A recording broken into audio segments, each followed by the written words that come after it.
guys, for those of you that do know me, I am big on the deep dives. Back in the beginning of the Summer Wells case, I did do a deep dive on Evelyn Boswell's case and Megan Boswell, and I have not posted a video on it because I did want to spend some time piecing together some really good information I was able to find on this case. However, she did go to court today.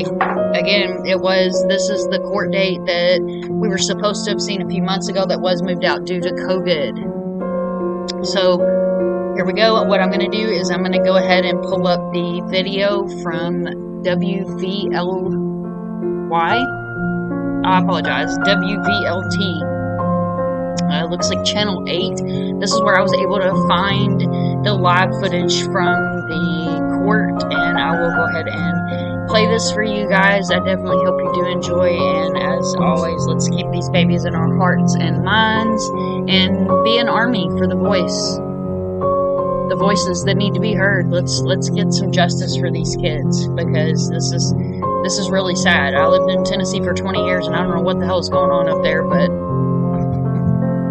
let's get together and pull the world together and pull these babies together and pull these parents together and maybe see if we can't make a change and some reform and get some good things going in this situation. Okay, guys, I'm going to go ahead and start this video. Again, I do thank you for your patience and me learning how to get all this stuff going, and hopefully I've been able to bring you some good information.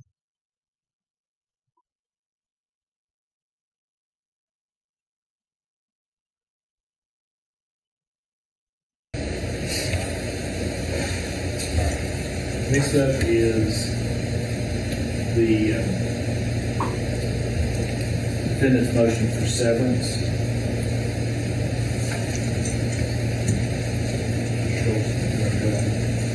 Judge, on that, I've had the opportunity to review the state's response to our motion, and I think we're probably in agreement, Your Honor, that the evaluation the court needs to do is essentially the same as a rule for the evaluation.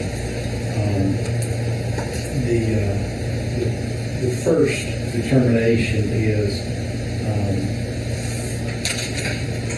whether that evidence is part of a common scheme or plan,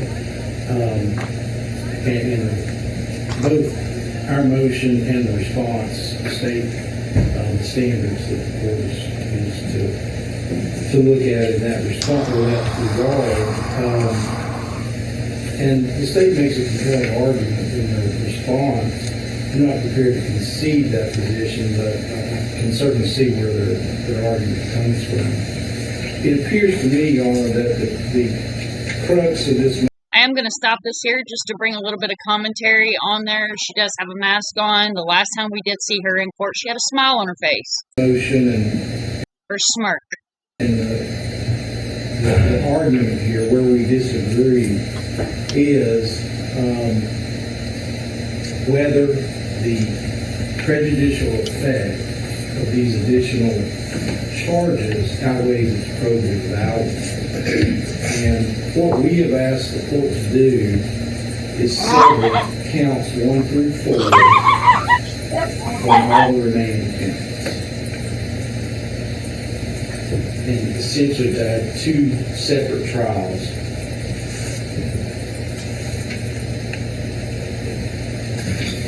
And our position, Judge, is that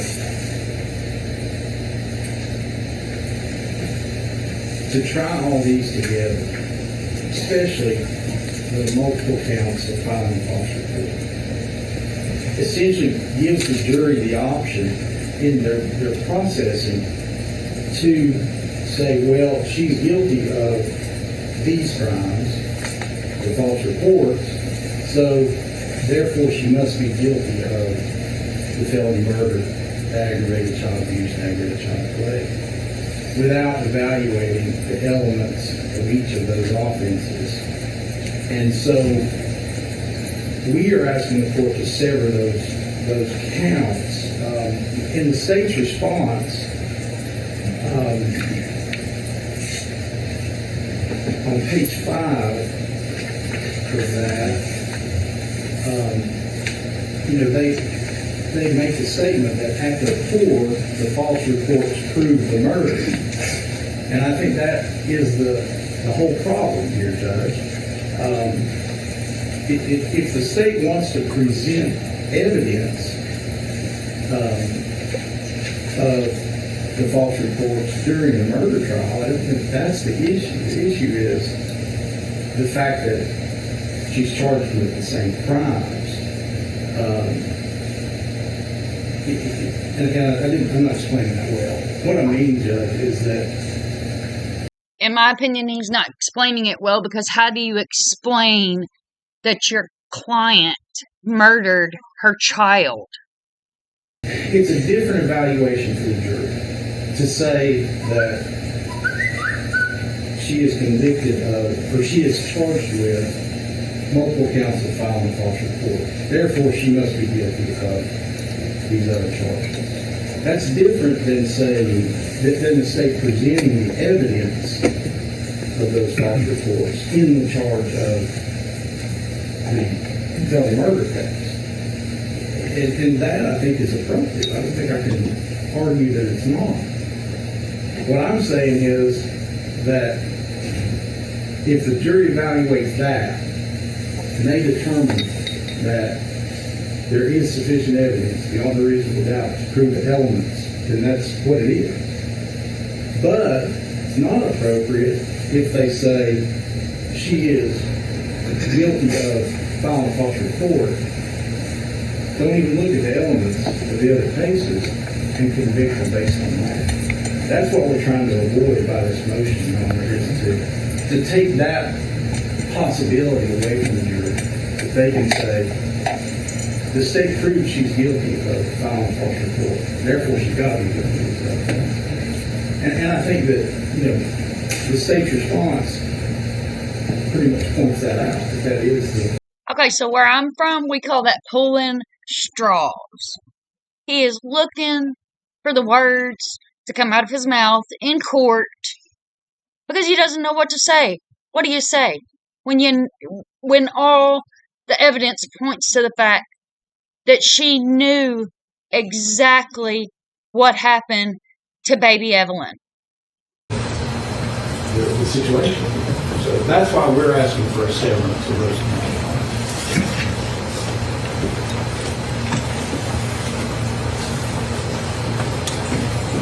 Judge, the state's filed our response to Mr. Sproul's motion. I believe under the case law, the state's required from evidence for this court to.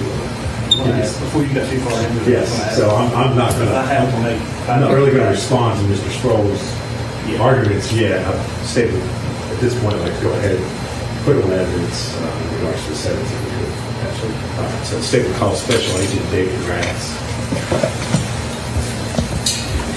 Here we go. The state was on point. Woohoo! Let's go Tennessee. For the first time in 9 months, I have seen Tennessee do something on point. We have a witness, guys. State your name. Solemnly swear affirm testimony I'm going to give you the truth, the whole truth, and the truth, so help you God.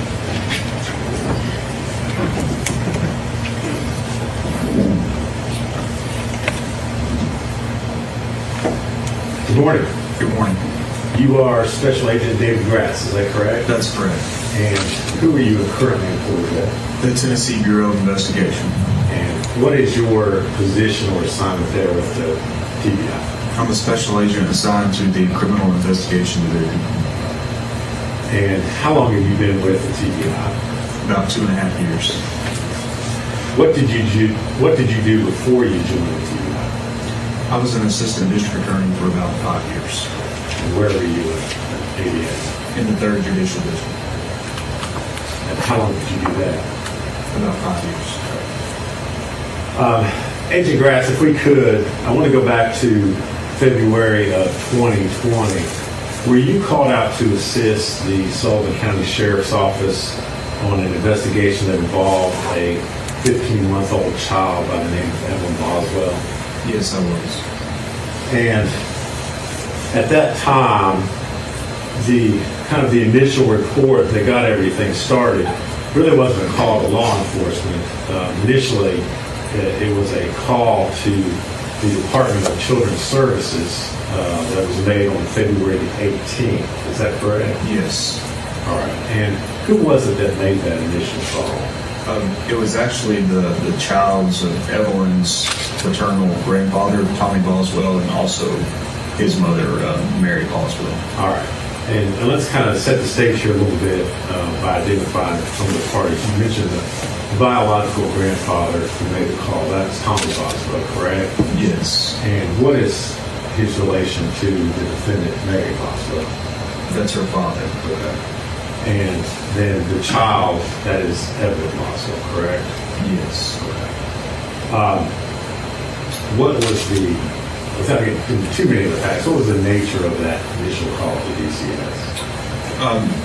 It was essentially two-pronged. It was number one, they hadn't seen the child in quite some time. There was also sort of a rumor or a belief that the child may have a broken arm. So, as you mentioned, there was a possibility of potential injury to the child. So the sheriff's office had gone along to assist DCS because of the possibility there might be some potential child abuse there. Is that right? Yes. When the sheriff's office and DCS got there to investigate, was Evelyn present so that they could evaluate to see the child, see whether she had any injuries? No. CPS was coming and the mother was not present. Red flag. What was the explanation, or I guess the story that was given by Megan Boswell at that time as to where her child was? Megan stated the child Evelyn was with her father, who she stated was Ethan Perry. And did she say where Mr. Perry was at that time? She, if I remember correctly, she sort of speculated that he might have been in Louisiana, but he also might be living in Kingsport. Were you all able to locate Mr. Perry? Not at the time, no. Through further investigation, did you find out where Mr. Perry was? Yes. Okay, and where was he? He was active duty military stationed in Louisiana. All right. And did you all make contact with the folks down in Louisiana? Yes. And was Mr. Perry, in fact, at that Army base in Louisiana? Yes.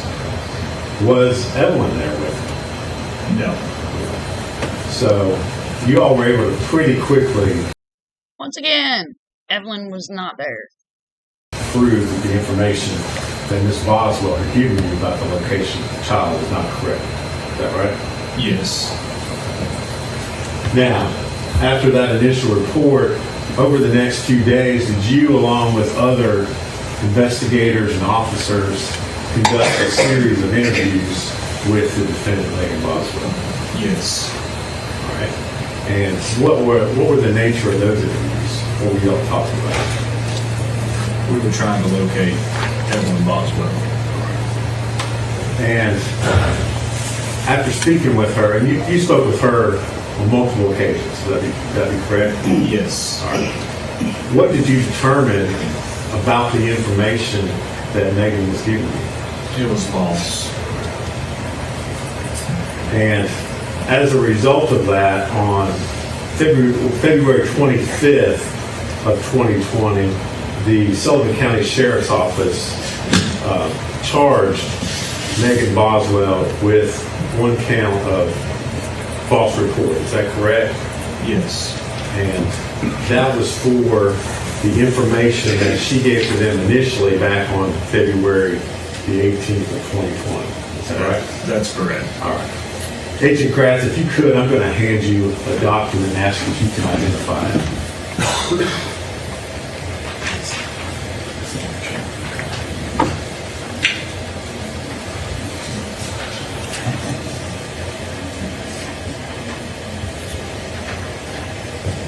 Do you recognize what's been handed to you? Yes.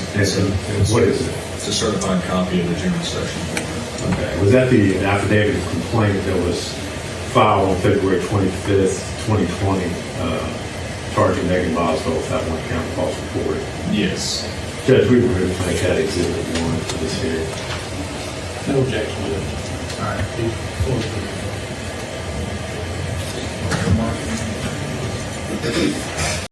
Or this poor guy, the look on his face is just heartbreaking.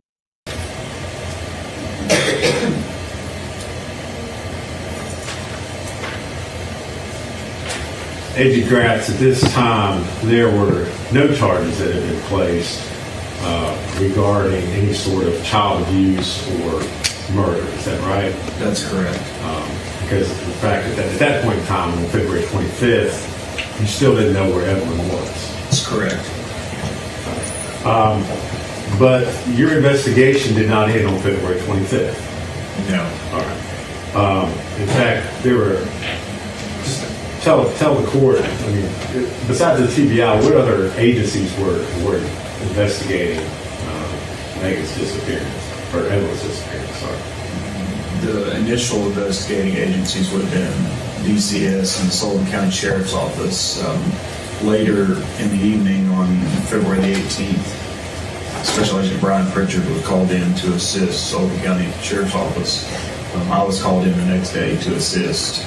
And by the time I arrived, around noon, I believe on the 19th, the Sheriff's Office, TBI, the Federal Bureau of Investigation, was also present.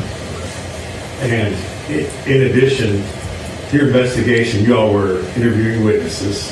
Yes. Is that right? So you had local sheriff, you had TBI, you had FBI, you had all kinds of forces there immediately, to assist in baby Evelyn. You all wrote search warrants for social media accounts. Yes. Right. You all, as part of your investigation, collected numerous cell phones, items of digital evidence that had to be reviewed, correct? Yes. All right. And what kind of volume are we talking about here? I mean, how much evidence were you all looking for? If I remember correctly, it was close to a terabyte of everything we collected. And your investigation continued up in time, and then on March the 6th, 2020, something happened, correct? Yes. And what was it that occurred on March the 6th? We discovered the remains of Evelyn Boswell. All right. And where were those located? At Tommy Boswell's property on... And I apologize, I should have said trigger warning, guys, but for those of you that have followed this case, do realize and know that baby Evelyn's remains were found. And was that a location that you all, based on your investigation, were able to tie specifically to the defendant, Megan Boswell? Absolutely. The property itself is where the defendant used to live. And was there anything of significance about the exact location that the body was found? Yes. Okay. What was that? We found the remains inside of a building that was referred to by the family as the Playhouse. It was out behind what I would call a storage building on the property. And this Playhouse was built by defendant Megan's grandfather as a playhouse for her when she was a child. Now, after you all located the body, it was sent for an autopsy, is that right? Yes. Did you all collect other evidence there at the scene? Yes. And there, as a result of collecting that evidence, it was sent off to have forensic examination done. Is that right? Yes. Performing all that testing takes a pretty good period of time. Is that right? Yes. All right. And while all that was going on, you then presented to the grand jury and had a presentment charging Megan Boswell with 11 counts of false report. Is that right? Yes. And that was done on May the 20th of 2020. Yes. Right. And Agent Gratz, I'm going to hand you another document asking if you can identify what's being handed to you.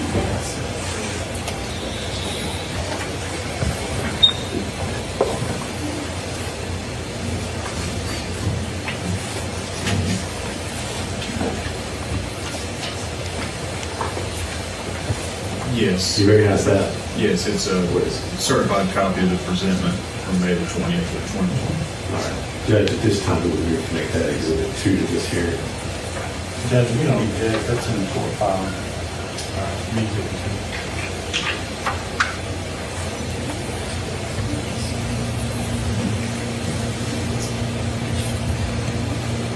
Agent Graff, once the, I guess it was several months later, you got the final autopsy report. Is that correct? Yes. And you also received the results of the forensic testing that was done at the TBI lab. Yes. All right. And after that was completed, did you then re-present this matter to the Sullivan County Grand Jury? Yes. And that was done on August the 19th of 2020, is that right? That's correct. And this time I'm going to hand you another document asking you to identify that.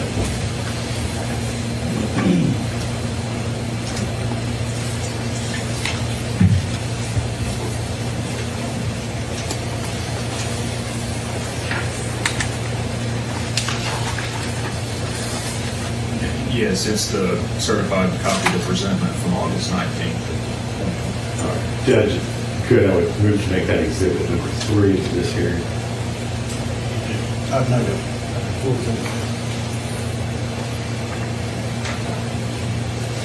Agent Gratz, that superseding presentment, that is the presentment that charges 2 counts of felony murder, the aggravated child abuse, aggravated child neglect, tampering with evidence, 12 counts of false report, abuse of the courts, and failure to report a death under suspicious circumstances. Is that right? Yes. Now, based on your investigation, which by the time August rolls around, had been going on for several months, correct? Correct. Were you able to determine when the defendant had begun telling this false information about where the victim was located? Yes. And what did you determine about that?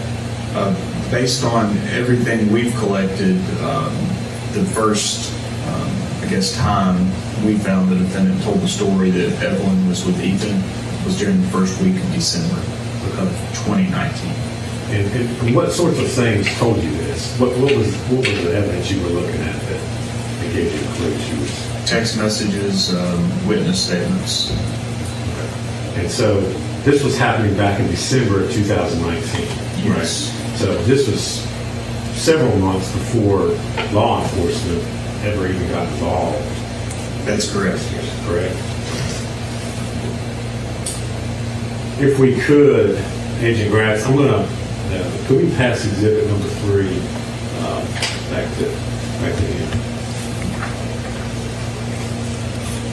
What I'd like to do, if you could turn to count 6, which is the first false report count. What I'd like to do is kind of go through those and talk about the dates that they were made, who they were made to, and what the substance of that false report was. So we can kind of get that on the record. And we'll start with count 6. That was made on February the 18th of 2020. Statement made to Detective Tracy Horaz with the Sullivan County Sheriff's Office. What was the false report related to that account? It was when the defendant, Megan Boswell, claimed that Evelyn was with Ethan Perry. So it was a false statement relating to who had custody of the child? Yes. Okay. Now, if we could, count 7, again, on February the 18th of 2020, a statement made to Detectives Michelle Gillum and Tracy Horaz, both with the Sullivan County Sheriff's Office. What was the false statement related to that count? I believe this was later in the day or evening on the 18th, and this was concerning the lack of knowledge of the whereabouts of Evelyn and the efforts that the defendant had taken to locate Evelyn. So that would relate to false report of where the child was, correct? Correct. Count 8, again on February the 18th of 2020, false statement report to Steve Williams, detective with the Sullivan County Sheriff's Office. And what was the nature of that false report? This was the statement where the defendant discussed Ethan Perry refusing to return text messages and voicemails regarding Evelyn. So again, that's a false report regarding someone else having custody of Evelyn, correct? Yes. Count 9, another false report made on February 18th of 2020 to Captain Joey Strickler with the Sullivan County Sheriff's Office. What was the nature of that report? This was about the last physical contact she had with Evelyn and the lack of knowledge of the whereabouts of Evelyn. Okay. So that one deals with more of the time frame of when she last had contact with the child, correct? Yes. Count 10, a report made on February the 19th to agents with the FBI, Jeff Lynn and Todd Wilcox. What was the nature of that report? This was her discussing her being Megan Boswell, the time frame in which she stated she gave Evelyn to Ethan Perry. All right. Count 11, report made on February the 20th of 2020. Again, Captain Strickler with the Sullivan County Sheriff's Office. What was the nature of that report? This is when the defendant stated when she last saw Evelyn was with Ethan Perry on December the 26th of 2019, and she had not contacted law enforcement on the advice of her mother, Angela. All right, so Angela Boswell, just to be clear on the record, that is Megan Boswell's mother, correct? Yes. So this report has to deal with two things. One, the time frame in which she claimed she last saw the child, as well as implicating someone else in the disappearance. I mean, the fact that they could not locate the child, correct? Yes.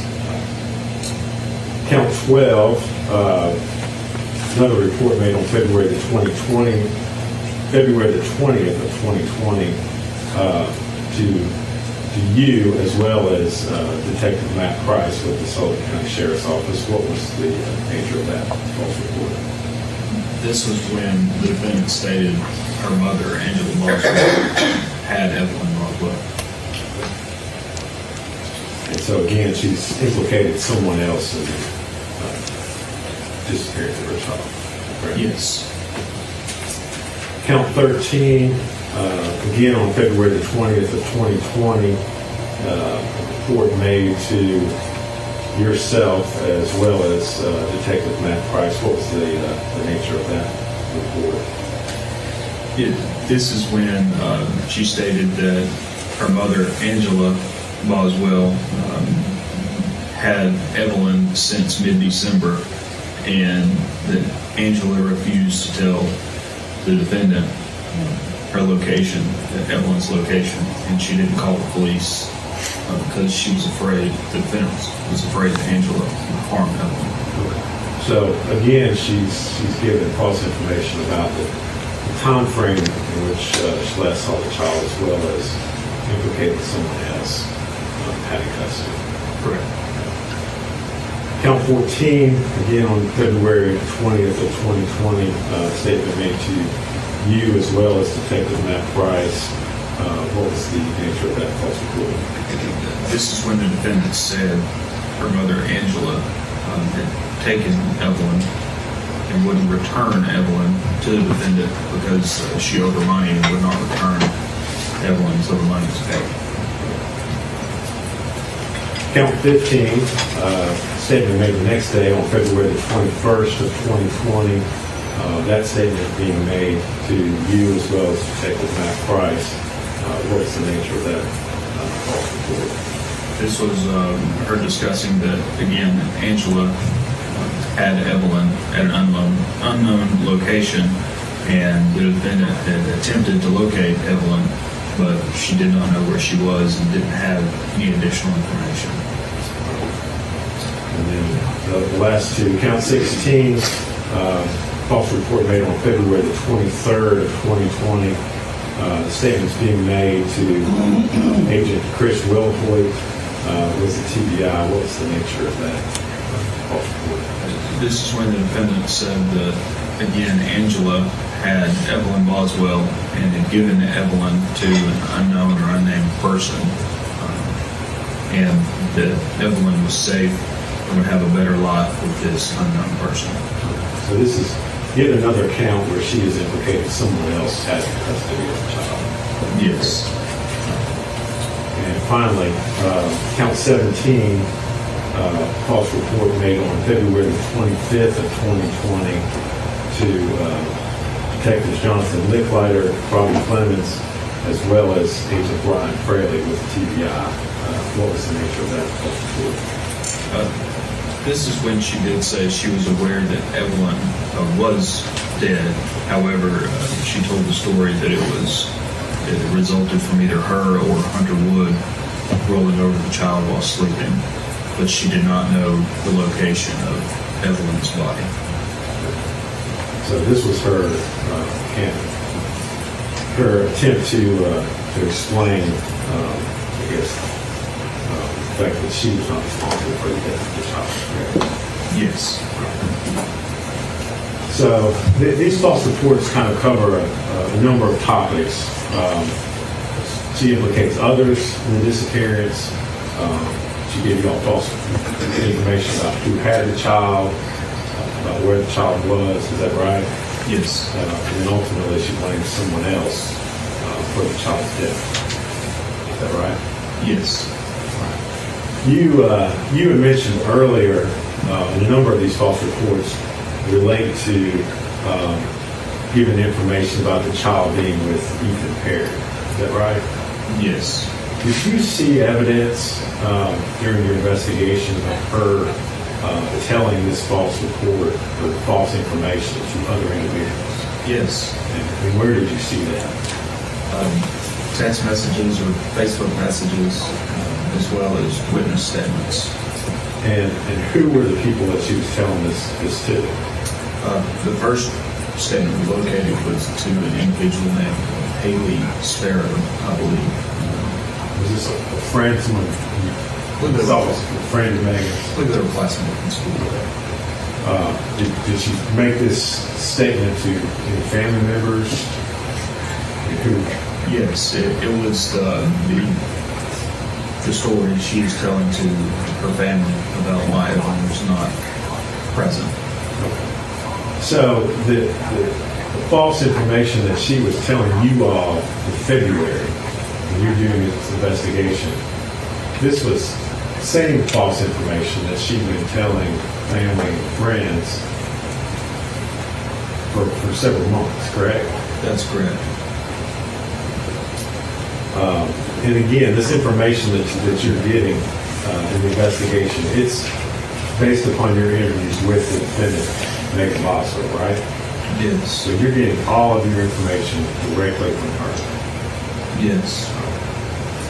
And you mentioned this evidence that you all found on your review of the social media and digital evidence.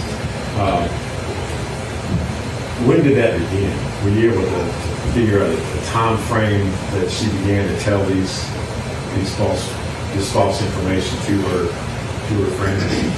Yes, around the first week of December 2019. All right. And I know we've got a copy of the presentment into evidence. The offense date for when you believe that the child was murdered, that was early December of 2019, correct? Yes. So this would have been about the same time period that the child was killed. Is that right? Yes. Now, you mentioned that you reviewed the social media evidence. In going through this, she had family and friends that she was talking to somewhat regularly during this time period, right? Yes. Was there discussion, talk about Evelyn at that time? There was. And despite all that, no one, none of her family, none of her friends, made a report that Evelyn was missing or that they had concerns about her until that February 18th date. Is that right? That is correct. All right. Do you know why that was? I'm going to object to speculation. I'll start. Let me ask you this, Agent. After you reviewed this material, these text messages, social media posts, as well as the interviews that you conducted with various witnesses, did you reach a conclusion about how long the defendant had been telling this false information? Yes, since around the first week of December. And again, that was along the same lines as the time in which the child was last seen alive and I believe the child was murdered. Yes. Right? Yes. All right. And as you kind of went through your investigation and learned that the information that she told you, as well as the information she was telling her family and friends, was not true, did you reach a conclusion about who was responsible for the child's death? Yes. And who was that? The defendant, Reverend Boswell. Based on your training and experience as an investigator with TBI, do there appear to be common threads in regards to these false reports? Yes. What was that? They seem to deflect attention or suspicion away from the defendant, Reverend Boswell. And again, all these false reports, all this information was coming from the defendant, Megan Boswell, correct? Yes. That's all the questions that I have this time. Before you start, in a motion, defense wants counts 1, 2, 3, 4, 7. Count 5 was count 18 was address those two separately.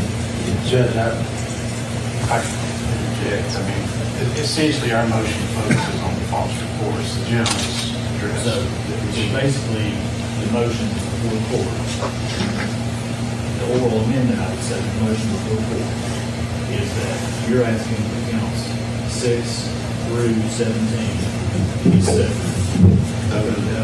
Those are the counts we have the concern with, Judge. General has put on the proper proof. Agent Grant, if you would answer any questions that Mr. Skullz has for you. Judge, I don't have any questions. Agent Grant's testimony is also essentially a proffer, so the court can make a determination on this. So we're not going to cross him in.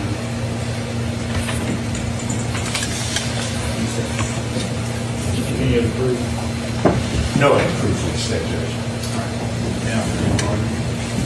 I think so. Judge, as set forth in the response that was filed to the defendant's motion, there's a 3-part test that the state has to meet after the defense objects and moves to sever under Rule 14. The first part of that is to show that these offenses are part of a common scheme or plan. And the state would allege and assert that basically the plan in this case was 2-part. One was a plan by the defendant to prevent the discovery of the victim's body. And then secondly, to escape prosecution for the abuse and the murder of her child. You've heard evidence and testimony here today from Agent Gratz that the defendant began spreading this misinformation, began telling false reports to everyone, family, friends, anyone who would ask, about where Evelyn was at or near the time of when this murder was committed, which was back in December of 2019, which would have been 2.5 months before law enforcement was ever even involved. he was able to determine this through the witness interviews that they were conducting, the review of the social media accounts, the text messages, and it was clear to him what she was doing. And basically what she was doing was trying to deflect attention from the fact that her child was dead. And so she was telling family and friends, custody of the child is with Ethan Perry. My mom has her. My mom told me not to file these reports. And this information was consistent. The information from them, same thing she was telling law enforcement. And she's doing this from December 2019 all the way up to and continuing to this time in February where law enforcement first gets involved.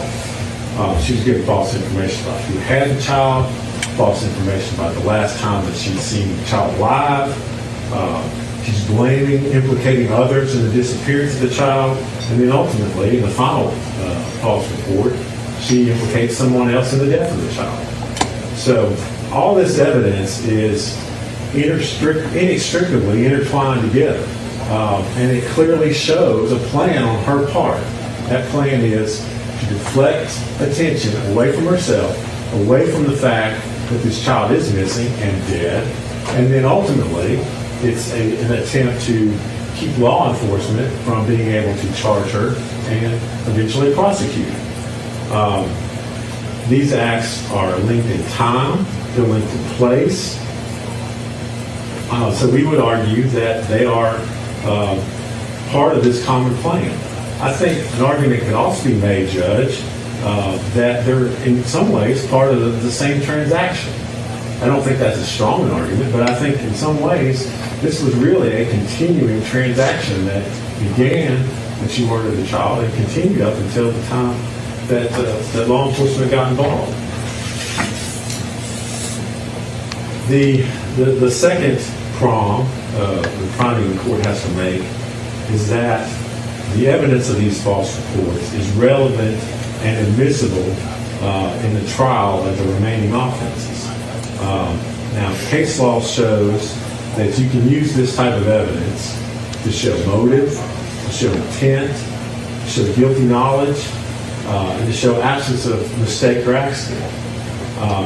The fact that the defendant was repeatedly supplying false information to law enforcement when they are investigating the disappearance of her child is clearly relevant to show the defendant's state of mind at that time. It shows her guilty knowledge that goes all the way back from December through February regarding the murder of her child.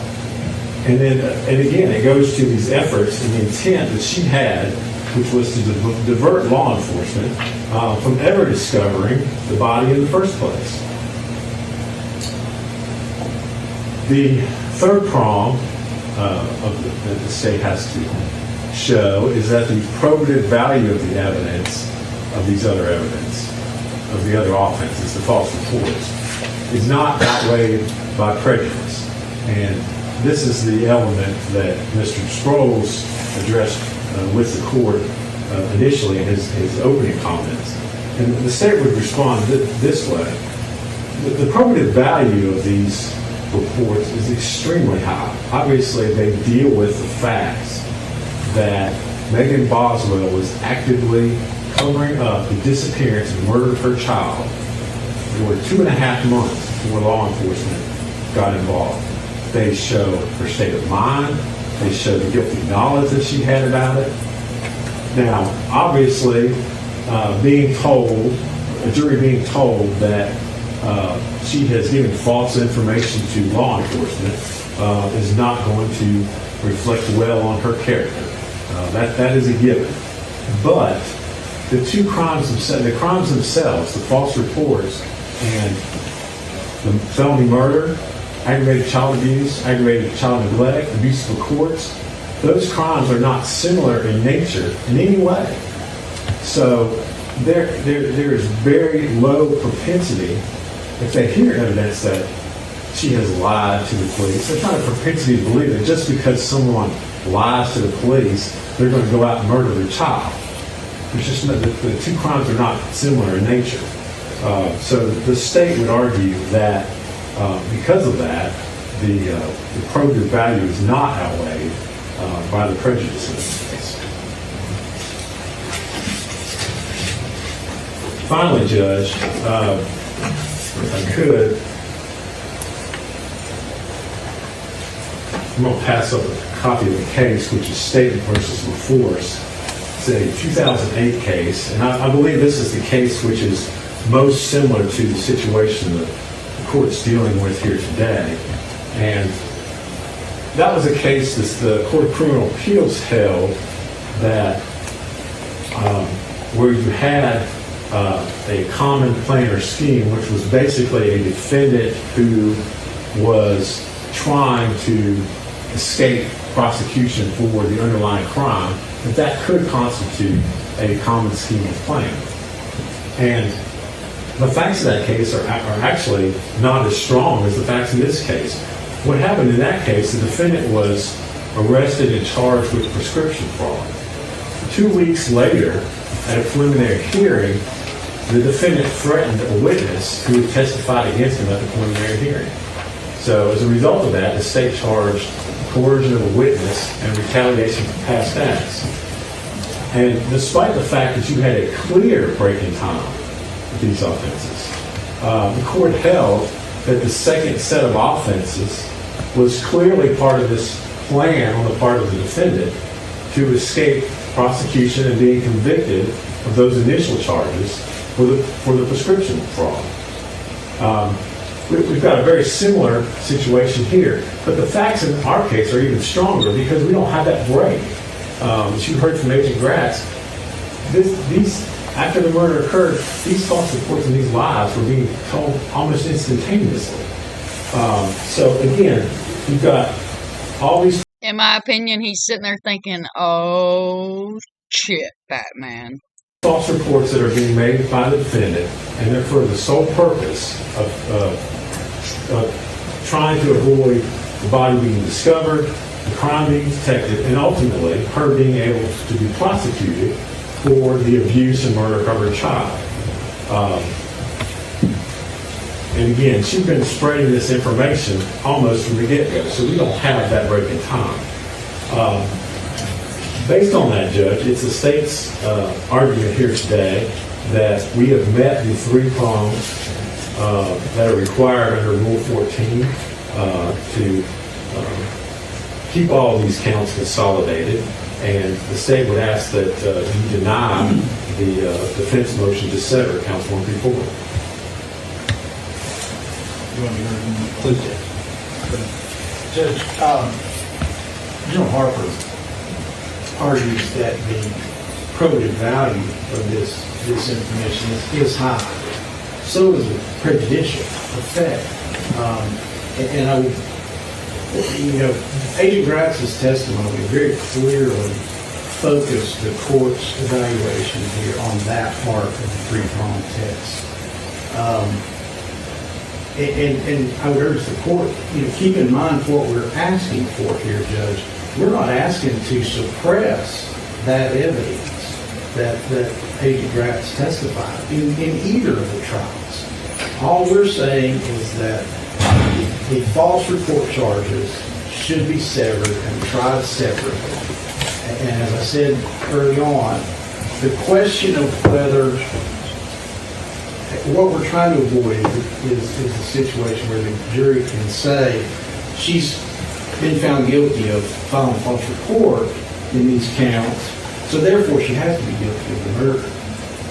So it doesn't mean they can't present that evidence in both trials. But the prejudicial problem there is the fact that she's being tried in one trial for those false reports as well. The jury, we believe, our assertion is that makes the prejudicial effect higher than the probative value of the evidence. And once again, we're not saying they can't present that evidence. We're saying there should be 2 trials.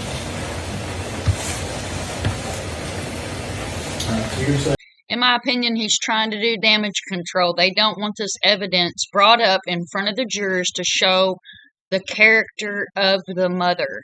saying you're agreeing that the evidence of the false reports is relevant to the murder.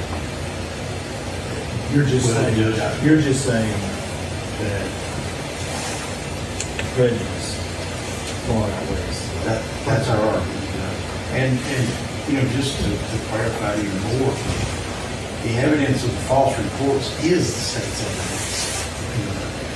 So, we're not saying they can't present that. We're just saying the false reports should be tried separately.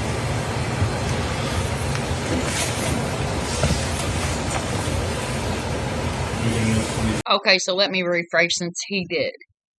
He's stating he doesn't think that the false report should be included in the same setting, the same courtroom, in my opinion. Like I said, guys, I'm planning on running this on the live so we can discuss this together. I'll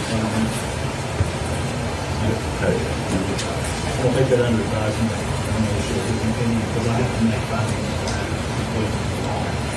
Now, on a weekly basis, I want to make a transcript of that argument. That's okay. Good. To address the issue, we had submitted previously a brief order for mental evaluation. I don't know if it's been scheduled. I know it's not been scheduled. I think we're getting close to some deadlines, so check on that.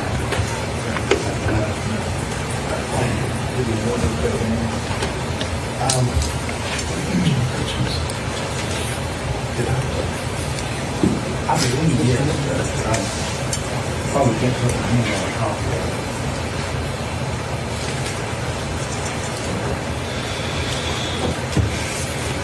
Judge, we'll figure that one out.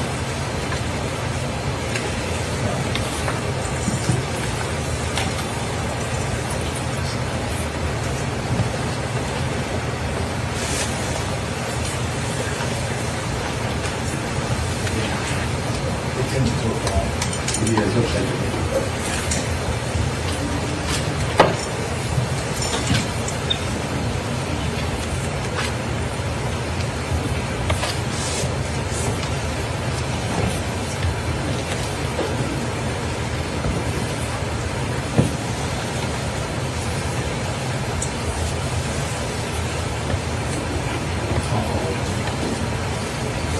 Okay, what else do we need to look at? I'm sorry. I think maybe, we have discussed maybe doing a scheduling order. I know dates have been moved around. Yeah, I have one prepared and think about it because the parties kept coming to me and saying, well, this is back, this is not, we're not ready to do this. So I'm involved. Do we have everything back now? No, we do not. What I would suggest, I think the next day we had was July, but what I would suggest is we have two things. There's one piece of evidence is in the process of being analyzed and completed. We're expecting that shortly. Then we have another piece of evidence that's in the very beginning process of being analyzed. So we have those two outstanding things that we have to provide for discovery. Other than that, I think we've completed. Okay, so I think this is important because a lot of us that are following and listening to the Evelyn Boswell and are interested in these cases on these kids in Tennessee is that, listen to what the man just said, they're still processing evidence from this case. All the other discovery. We also have a couple other motions out there, one's regarding photographs. So we thought that maybe we could take up those two, anything that would come out of the result of results of the testing of these two pieces of evidence, and maybe a motion regarding photographs that appeared between now and July. Well, particularly, I don't know what Mr. Sproul's reaction will be when we get those two pieces of evidence analyzed results will be, but I think we probably should have a motion date between now and July as a status, or maybe to hear motions. Judge, I think that's a good idea. The motion, we both filed motions regarding these pictures. And I think that in a rather short amount of time, we could be prepared to argue that motion. And I don't think it needs to wait until July. We have selected the photographs that we think would be attested, and we also will have an amended supplemental motion or response, and hopefully also by that time we'll have these results back from the lab, and so we can furnish those to Mr. Skullz, and he can determine what significance they have for his trial and his trial strategy. And Judge, we do object to the photos they provide us, so we have definitely on the hearing on that. So, as far as trying to get a statement for them, I mean, I can't sit here and say, okay, discovery's going to be finished on such and such day, and we'll have motion without that, but we don't have all the evidence. True. I guess well, the other thing would be we keep the one in July, but when we get the results, we would come to the court and try to schedule a case, then we hear those motions prior to July, if necessary. But we're letting the court know there are two pieces of evidence that need to be supplied, and that we know we're going to have a contested motion regarding photographs.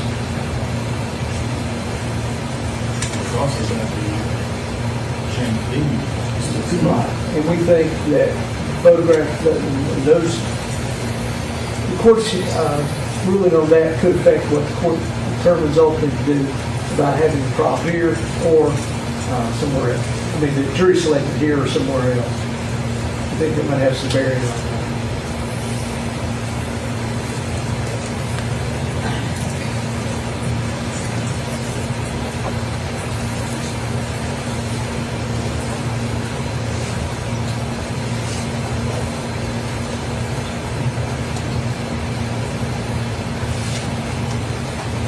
June 24th, that one was.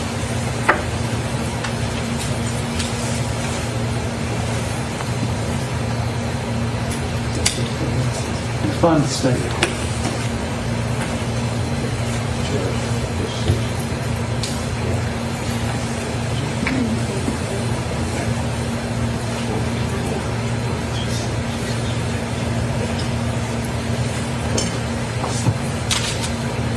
What time did you say that they did? 1:30. That's fine.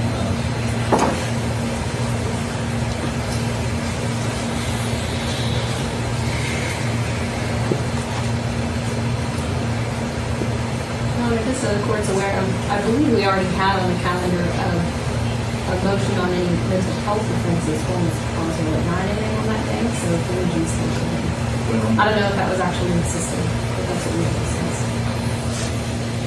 We had discussed that, but we've got to get her evaluated. You know,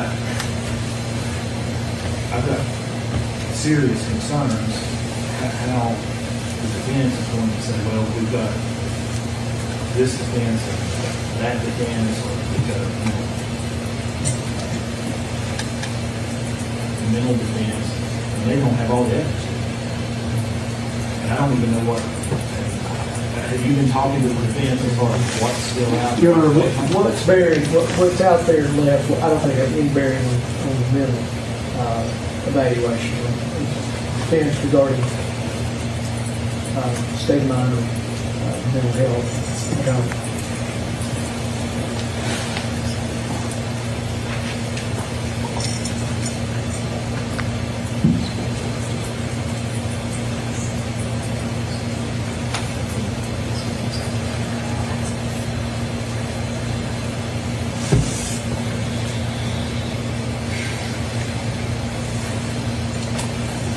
Judge, I agree with that.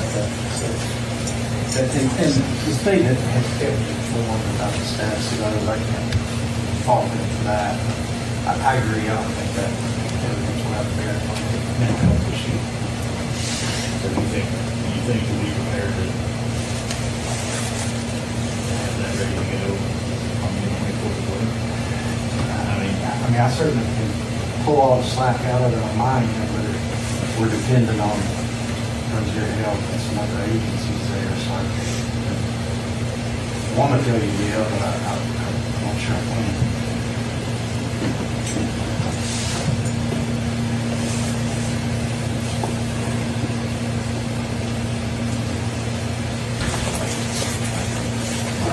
We'll leave that there, we'll leave we both move it to 1:30. That'll be simple, I'm waiting on Plunder help and get done with them. Which brings me to the July 28th hearing that we had. That'll happen.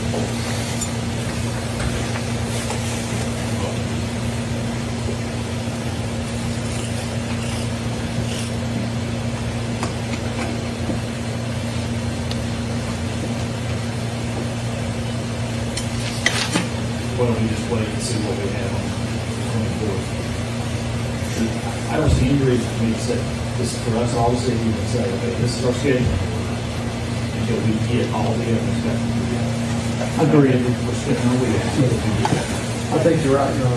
I agree. And I can put down 100 schedule orders, but if they still doing tests, it's all that's wasted. We definitely don't find any reason we couldn't go ahead and move forward with the photograph, motion regarding the photograph. June 24th, we're going to deal with photographs. We may deal with mental health, mental events.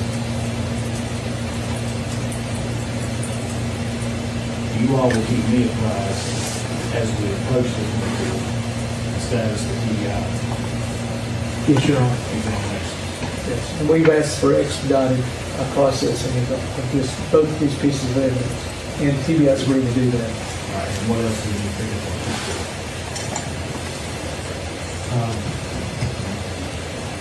I guess Judge, I would say just any motions. Including, We had filed the last week, we said trial. and they have to evaluate that. As we get closer to it, we can't get our trial yet, even though we're already. And that's what the motion says. So I think that would probably be an appropriate day to look at it. Yeah. Well, trial's Yes.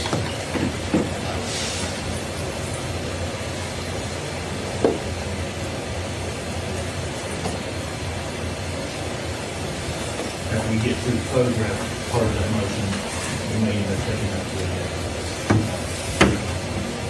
change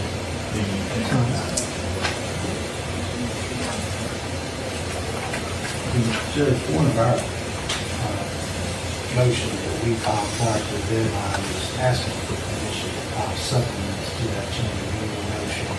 If you want to address it that day, I would suggest that I file all my supplements X number of days beforehand so the state can look them over. Yeah. We need to have those filed 30 days before. Yeah, Judge. If it's set time.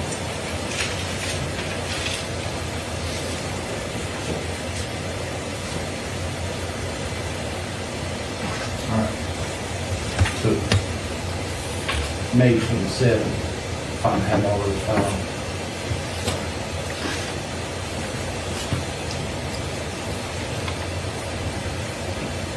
Anything else today? That's all, Your Honor. Anything else today, Commissioner? No, Your Honor. We'll take our 10-minute break. Court been recessed 10 minutes.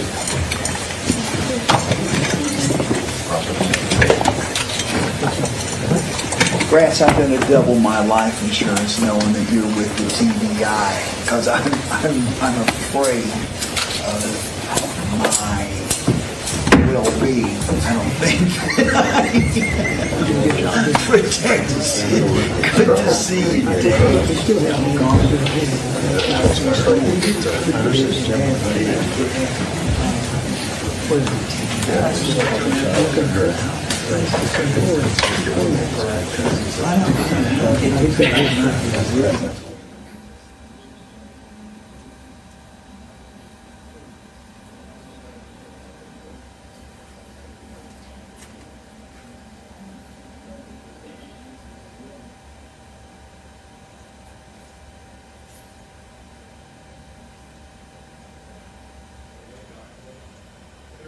process.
I think this must be the first part.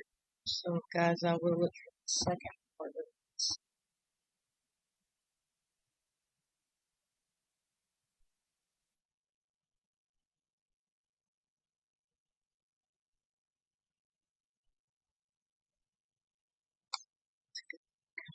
Determine this through the witness interviews that they were conducting.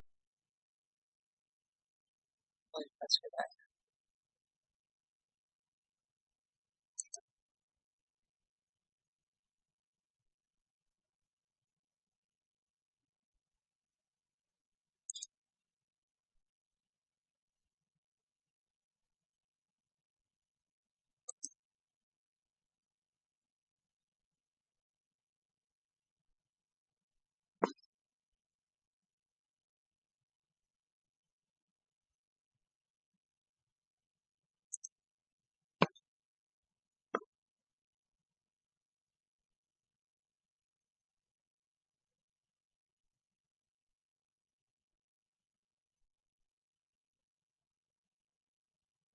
Talk about silence. I'm trying to find us something to listen to here. Just a second. On the laptop, I usually am on my phone doing work, but however, I am on the laptop, so do some soothing music.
The third song, Prayer Song, a song for healing the body, mind, and spirit.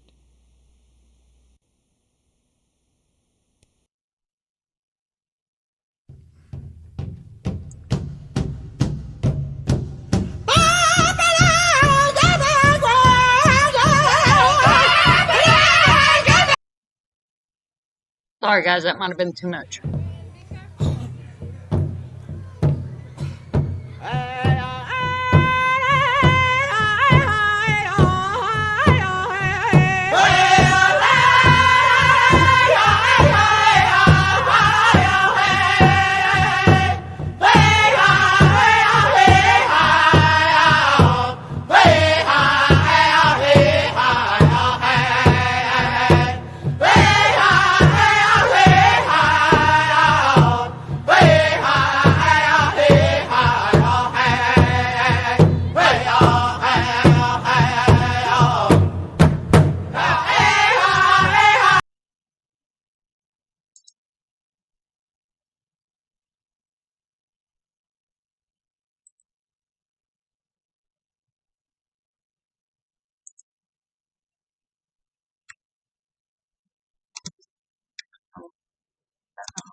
Full court cases online yet today.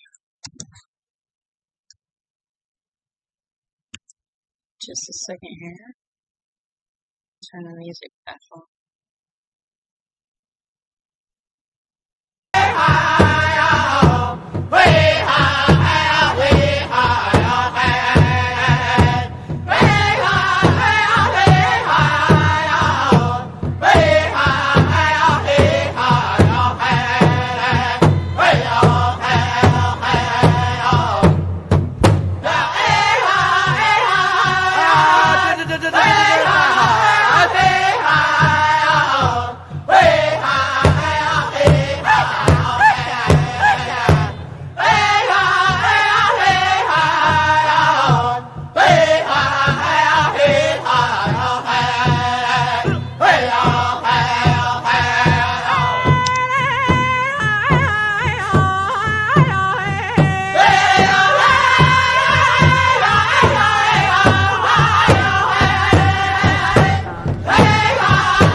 Okay, so I'm assuming the first half is all we have so far online, but I did want to share these, and here, I'll pop back up. Hi, guys, I'm here. Let's see what's overlay. There we go, hi. I did want to go ahead and share these first interviews, so you guys kind of get an idea, and I guess I should hit like. Oh, that's terrible. Anyway, I wanted to share these with you guys and how Megan acted in the beginning and how she just disregarded that her daughter was missing. So you guys get an understanding of what you just watched as far as the court case today in 2022. So I'm going to go ahead and turn this on and let you guys watch Megan Boswell. This was when baby Evelyn was first reported taken, allegedly. Wise, I know. I just want to tell you about like her favorite things and personality wise. I know, like looking on TV and just kind of seeing a picture, it's a lot harder to, envision a baby. Like her favorite food is like sweet potato. She's really sweet. She loves to give people kisses. Favorite song is Baby Shark. Just like that kind of stuff. Can you tell me what's her favorite toy? She has a little Baby Shark puppet. What would y'all do together? Well, she loves to take baths. That was her favorite thing, and she had little shark toys that swim in the bath and stuff like that. How old is she now? She's 15 months today, actually. Oh, wow. Can you tell me a little bit, so you said she's very sweet. Is she sweet with everybody, or just... She is. She loves everybody. Mm-hmm. Can you tell me a little bit about, how you're feeling? Do you miss her? Are you worried? Of course I miss her, and, I I can't tell you anything about the ongoing investigation, but they are. I'm sure you all have released an article about the car and stuff like that, so they have a pretty good idea of who has her. I mean, if they're watching, I just want them to bring her back. Is there anything you'd like to say to them if they're watching? I just want her back. Okay, guys, I am going to pause it here. She initiated the car. She initiated this after months of this baby missing and nobody reported her gone. Keep that in mind, guys. Yeah, that's my child. I'm sorry. I know this must be hard. Why don't you tell me a little bit more about her? Do you have any pictures of her? Have you been looking? Not on me, no. Not on you. Have you been looking? Okay, this child is allegedly missing. This is what irked me so much about Miss Megan off rip. She has no pictures of her child on her. Yeah, photos and stuff of her while you're. How are you coping with all of it? I just want her back. If you could tell her anything now, what would you say to her? I love her and I miss her, that I'll be with her as soon as I can get to her any way I can. Is there anything that you can tell us about, like, what kind of baby she is? I know you said that it's hard to see. She's a happy baby. She hardly ever cries. Now you guys pay attention. She's a happy baby. She hardly never cries. This mother knew, in my opinion, where Evelyn was the entire time, but she never refers to baby Evelyn in a past tense. Never. She wants to wave and talk to everybody. She walks funny. She doesn't know how to pick her feet up, so she kind of wobbles. Is she talkative? She is. What, she giggles a lot. You'll smile at her, she'll just start giggling. She's very happy. Mm-hmm. And so you said she is talkative. It's full sentences. Like, what milestones has she met? Like, is she a smart little girl? She is. She hit every milestone early. She can almost say I love you. She's not fully got to sentences yet, but she does say a lot of words. You must be so proud of her. I am. When Baby ERock plays, she tries to dance with them and sing it. You said that's her favorite song. Do you do the puppet with her a lot? Mm-hmm. And I know all of this is very hard. Can you tell me, how you were feeling? I just want her back. That's all I want. Are you feeling worried or anything along those lines? Yeah. Can you tell me about that at all? Well, the reason I didn't report it or anything is because I knew the person who had her, and I didn't want them to run away with her. And as soon as they thought anything was going on, they just kind of vanished. Mm-hmm. So I'm just worried about, where they're at, what they're doing with her at this point in time. So you do know. Deflection, right off the bat. First interview, guys. This is the first news interview that Megan did on baby Evelyn with the news. Who has her? You do. Can you tell us who that is, or you don't? I can't release anything further about that. I'm sure they will at the press conference, but further than that, I can't say anything. Mm-hmm. And so you do know who has her. Are you worried about her safety? Well, now I am, because they won't answer phone calls. They've just kind of disappeared. What is it like to? I'm assuming that you trusted this person. How has this trust been broken? What's been going on with that? It has definitely been broken after this. Have you spoken to her father at all during this process? Are you having any support from No. him or from your family? Yeah, my grandma's very supportive. She always is. That's good. But you haven't spoken to him at all? Mm-mm. When was the last time you saw her? In December. In December? Okay. And what was that last day like? Was it a good day? I think it was around Christmas, right? Can you tell me about that? It was a good day. She had a little pink bow in her hair and a little Puma tracksuit on. It was hot pink. And what, I know that you're hoping that she'll be returned shortly. Is there anything that you'd like to say to the person or people that have her that you think they should hear from you? They should just bring her back. They obviously know what's going on, and they need to bring her back home. Mm-hmm. And you said that you trusted this person. So when did you realize that trust might have been broken? Well, when they just kind of took off and wouldn't answer anybody. Around when was that? Whenever this whole thing started. Okay, all right. And Can you tell me a little bit more about like how you're feeling? I know all of this is scary and everything. It is. I just want her back. Mm-hmm. That's all I can think about. Is just getting her back. Is there anything the community can do to help you? No. Other than look for her. I know they released the car information and the tag number and stuff like that. Just any leads at all, they need to like call us so we can go check them out. Try to find her. Has anyone, like, have you gotten any information from the community that's been helpful, or are you just kind of in this? I don't really know. They've all been looking at leads and stuff like that. Mm-hmm. I mean, they are working their butts off. Has the police department and everything, the sheriff's office, been keeping you in the loop for this They whole have process? been. How's that been going? Has that been good, positive? It is good. Good. And I know that you said that you're getting a lot of support from your family. Are they like helping you going to courts and meetings and stuff with you? I know you've had a lot of... Yeah, they didn't know I had court today. Or I'm sure my grandma would have been there. Did you keep it from them, or...? I mean, I've just not really talked to them that much today, to be honest. And like I said, stuff was going on, like, while we were sitting in the courtroom, and I couldn't, well, not while, but, like, you know, waiting to go to court, and, like, I just couldn't tell her exactly what was going on.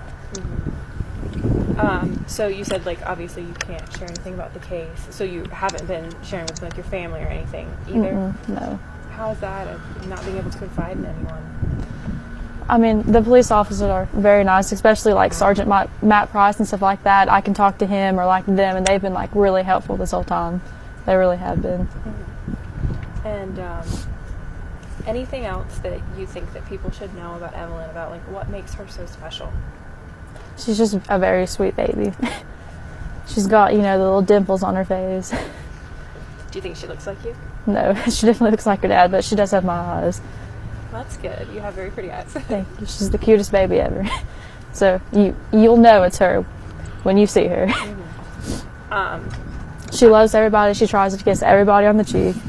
She tries to wave to everybody. She's very friendly. She's very friendly and sweet. So. When hopefully you're reunited with her, what will be the first thing that you do? Just hug her. I mean, I know it sounds weird, but like I miss how she smells and like her laugh and like everything. I just want to hold her.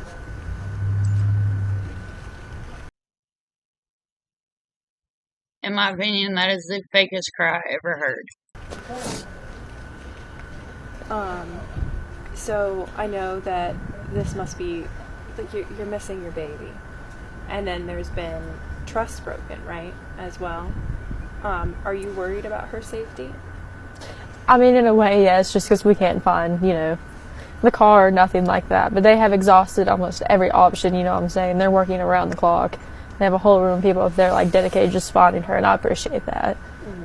Do you think that they are going to find her? I do. I have full confidence. You do? Okay. Are you feeling hopeful? I am. Can you tell me about that? Like, what keeps you going? What's giving you hope? And the team up there is just honestly really good. Mm-hmm. They're all really good, and I can like confidently say that, you know, like when I'm not up here, I know that they're doing their best to find her. I'm not worried that when I'm not up here, they're not like, you know, just sitting around and twiddling their thumbs. I know that they are trying genuinely. Right. Do you have any regrets about not involving police sooner? I know that. Well, sort of, but also in a way, I knew that as soon as anything went down, you know, the person was going to just disappear, and they have, and they've tried to find them. They are going to find them. Mm-hmm. And I know that they'll bring her back to me. You feel fully confident in that. That's good. But if you could do this all over again, is there anything you would do differently? Yeah, I probably called the first day. I should have. But I just didn't want them to run with her. Like they have now.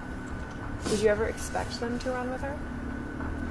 I knew that if anything really happened and anybody got involved, that they probably would. Can you tell me why she was with them if you were worried about this? They were watching her for me while I went to work. Okay.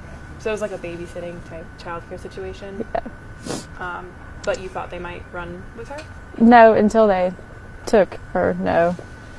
Then after that, I was like, well, if anything happens, I'm worried they will run with her.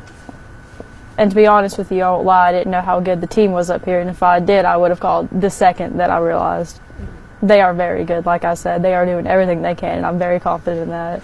And that makes the situation a lot easier. Mm-hmm. And so you said that, when did you realize that they had completely disappeared? Like I said, I can't release anything like specific. I'm sure they will at the press conference, but... So, anything else you'd like to add? Anything that you want to tell me about Evelyn? Her favorite food is sweet potatoes. She's allergic to carrots. She's allergic to carrots? What else does she like? She loves those little applesauce pouches. Yeah? She's very smart. Like, even, she quit her own sippy cup. The little laughs that she does, it infuriates me. It's a nervous twitch. About 6 months old, or not a sippy cup, but she quit a bottle, I'm sorry, and went straight to a sippy cup. And like, I would leave her snacks on the floor, like in the little containers, and she'd open them up herself and like get one out at a time. Like, she's just a very smart, very good baby, and I just want her back. You're just supposed to be so proud of her. I am. Is there anything that you would like to say to her? That I love her and that I will find her, and she'll be back as soon as humanly possible. Anything else you think people should know? No, not at this moment. Okay.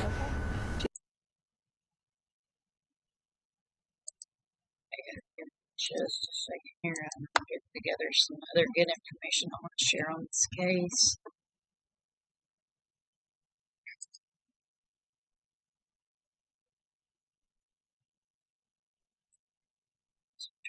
Let's get some background.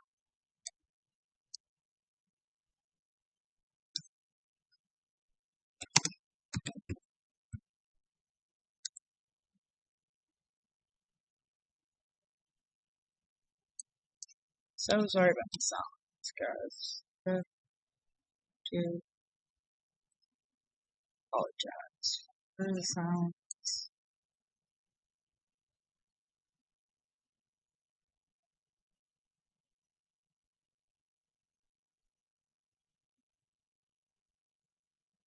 Alright, I'm not really sure what's going on with my laptop YouTube here. It's not pulling up my playlist. It's a little annoying, so I apologize for not being able to go right in here and have what I want pulled up and playing for you guys.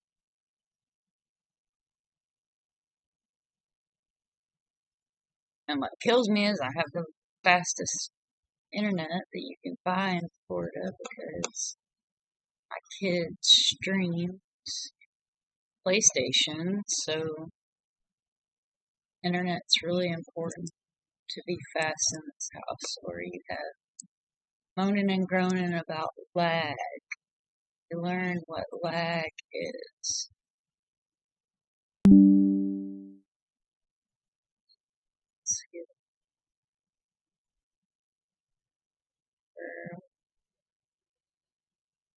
Sorry for my singing, guys. Here, this guy here, he sings a whole lot better. This is MortalRising. Revolver Underground. This is Eric Black. I share him all over my social media. He is out of Nashville. He does a podcast now. He was a DJ on local radio station, the rock station there in Nashville. He was my best friend, still is a really super good friend of mine. We ended up meeting and working together in Nashville, Earthbound Trading Company in Cool Springs a long time ago. And he was a big part of my life, a big part of my kid's life. I did do a earlier video on him. You guys should check out that video. He's a pretty interesting person, and he's got a pretty cool story that follows, the true crime and everything that we're doing here. And just I am going to try to edit that video and see if I can clean it up a little bit now that I do have the laptop up and going. So, but we'll go ahead and play this. I hope you guys enjoy.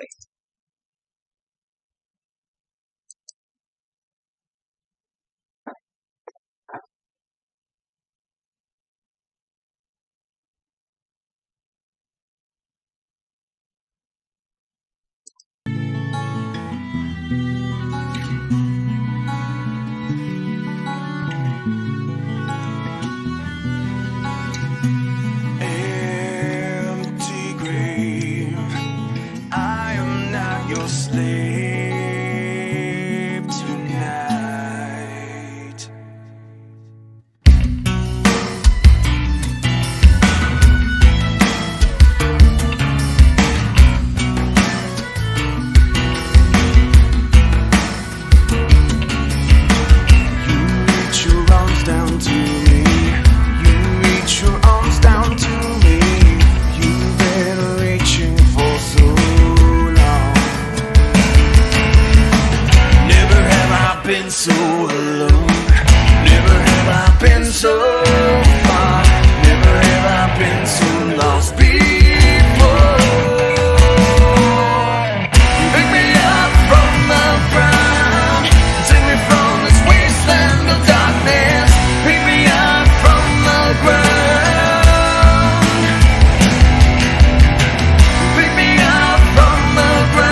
So I did find an interview I wanted to share with you guys of Megan Boswell.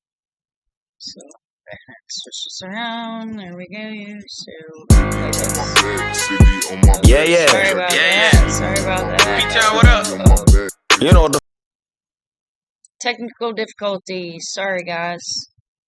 That was a guy from my hometown. He's pretty badass artist. So here we go. Never mean ever, which I'm very thankful for. She's just a really good-hearted baby. Oh, let's try that again. Sorry. Operator error. She's very sweet. She loves everybody. She's never been mean ever, which I'm very thankful for. She's just a really good-hearted baby in general. Like textbook how you want a baby to be, like has hit every milestone early, you know what I mean? Well, when she was 6 months old, she actually put a bottle on her own and went straight to a sippy cup. She started walking probably around like 10 months. That was kind of hard though, because she's like not like small as in like underfed, you know what I'm saying, but like she was a preemie when she was born. She's like a smaller baby and she kind of had trouble like balancing her weight, but she finally got the hold of it. She's starting to say a lot of words and you know. Tell me what kind of things she likes to do. What kind of is she into any certain TV shows? Only Baby Shark. We went to Texas to see her dad, Ethan, and she slept the whole way there. Like I had to make her wake up to eat and stuff like that, and that's like a 24-hour drive there. So let's Baby Shark, and then a quick deflection to a different story. get into the last time you saw her. Tell me what that time was like and when that was. Well, actually, I want to talk about that. I've told TBI where to find her in Mendota. My mom took her to a campground and a silver camper, and if they don't go tonight, I'm going to go find her myself. Because I've told them, and they're not really, like, taking it seriously, and if they don't go tonight, like, She completely brings her mother in. Her mother. I will go myself and go get her. Tell me about the last time though that you saw Evelyn. Tell me what you guys did and when that was. We went to go out to eat, and then my mom came and got her. She was wearing a little hot pink tracksuit with the matching bow and little matching shoes. And was this December 20, like right after Christmas? A little bit before Christmas. My mom, like you can ask her, is a very vindictive, manipulating person, and Yes. she basically like threatened me the whole time that she was gone. Do you know who has Evelyn right now? She dropped her off somewhere in Mendota at a silver camper. But my mom would always say the person, not like people, plural. So there is a person that has her in Mendota. They're not taking me seriously, TBI isn't, because I've not fully told them. I've been like, hey, like my mom camped out at Mendota, you want to go check them out, but I've never been like specifically, hey, she's in like a silver camper, because my mom did threaten me, like, you know, if I told anybody. I'm not going to get into that, but she did. So your mom has had Evelyn the whole time? Or the whole time? Or the person that is in Mendota has had her the whole time. Tell me why you let your mom take care of her. Did she take her from you that night? And Well, she was just supposed to babysit her. Because I was going to... Now, she mentions a babysitter, and now she's mentioning mom, for those of us that follow the case. Mom is the babysitter. Work. And then when did you know that something was wrong?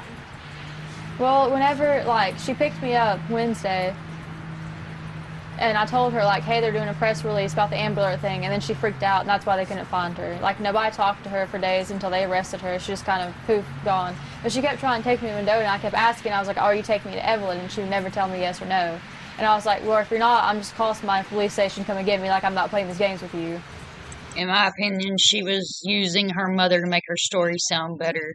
She never wanted to go to Mendoza. She knew that baby wasn't there. And so tell me, the day that you dropped her off with your mom to let her babysit, was there anything off about your mom that day? Did you have any suspicion that she was going to take your child? No. Well, I called her, and she was just like, oh, she's safe, like, you know, that kind of thing. And then she started threatening me, which, like I said, I'm not going to get into, like, everything she threatened me with, you know, because I'm just not, but...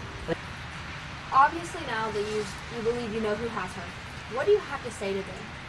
To just bring her back. Look in her camera. I just want her back, that's all I want. I've been so long without her, and I know a lot of people are like, oh, why didn't you report it missing earlier? Because my mom threatened me, and I just want her back. That's all I can think about is how much I just want her back. Talk to me about when you had the indication that she was missing and something was seriously wrong. Just when she left and took off and just didn't answer her phone. Talk to me about why your dad made that report. Because he was talking to my mom the night before, and he was like, oh, well, if she doesn't come home, I'm going to call. And she was going on, well, you're going to regret this. Like, I'm going to have to leave and never be able to come back. You will regret this. Was there a reason that, that you didn't make the call and it was your dad? Because Mom kept threatening me if I made the call. Well, you said that you've had some issues with your mom in the past. Was there a reason you decided to let her babysit her that night? I know that, you said that you had Well, some she's issues. my mom. I wanted to trust her. Sheriff Cassidy told the media on Friday, I was there, that you were giving conflicting statements. Because I wouldn't necessarily, I was trying to protect my mom, maybe in hopes, oh, well, she'd just tell them where Evelyn was, but obviously she's not going to. So now you're coming out and you're saying this is the honest truth, that you know where she is. I know she has to be in a campground in Mendota with somebody. And Mom told me that they had a silver camper, and that's all she would tell me. In my opinion, this was a story that she had created in her own mind to maybe, cover up the fact of what she had done to her own daughter. Are you cooperating as much as you can with TBI and the Sullivan County Sheriff's Department? I am. But just tell me, how so are you, constantly on the phone with them, talking about the tips, anything like that? Yeah, and I've looked into stuff online myself, people are circulating pictures around me like, oh, this is Evelyn, you know what I'm saying, and that kind of thing. But no. And Saturday, nobody would answer me, and I blew all their phones up. And every chance they've let me be up there, I have been up there. And Wednesday will be a week since the Amber Alert went out. Tell me what you're thinking right now. I just don't know if the person who has her is maybe scared that they're going to get in trouble. But they won't. They just bring her back. What are you thinking about her current status right now? Do you think she is okay? Do you think she's being taken care of? And what is your message to authorities right now? To the TBI, Sullivan County, and all of the sheriff's departments and any authority that's working on this case? Just that if they don't take it seriously, what I just said, I will go find her myself. They've told me before they'll arrest me for tampering with evidence, and I told them on my phone, I was like, I don't care if you arrest me for tampering with evidence. If you go up there, I'm going to deny it. Do you have a message to the public? Don't stop until she's back. They need to stop reporting psychics for one, come on. You know what I'm saying? Because that just wastes the TBI's time when they could be actually trying to find my daughter. Instead, people are like, oh, well, this lady did a tarot card reading. You know what I mean? I feel like that just takes away from the time of, them actually searching for my daughter. I'm just happy that people are coming together to try to find her. Because the main important thing right now is the baby. I'm just happy that people are trying to find her. Have you been in contact with her father, you think? Yeah. He's actually trying to get leave approved right now to come up here and try to, help find her.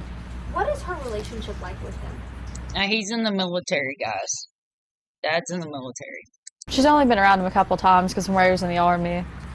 And what is your relationship like with him? Do you keep in contact with him? Well, yeah, we have a kid together. You know what I mean? Did you notify him when you knew something was wrong? Mm-hmm. Why do you have multiple social media profiles? Is one that we've been getting a lot. Because I break phones a lot, and I forget the password. I'm not going to lie to you. I'm really bad about remembering passwords. Now I have them all set to one, but, up until that point, I just, I just couldn't remember the password to them. So I'll just make a new one when I got a new phone. Tell me why you wanted to come out today and speak with us.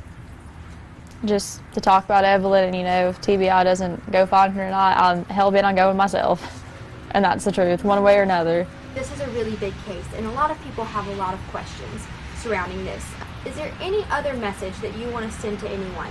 Well, if you don't have tips for sure, because over 370-some tips have been called in, and they've just not panned out. I appreciate the people trying to help, but, also that's wasting, TBI's time, because they have to check out every single lead that's called in.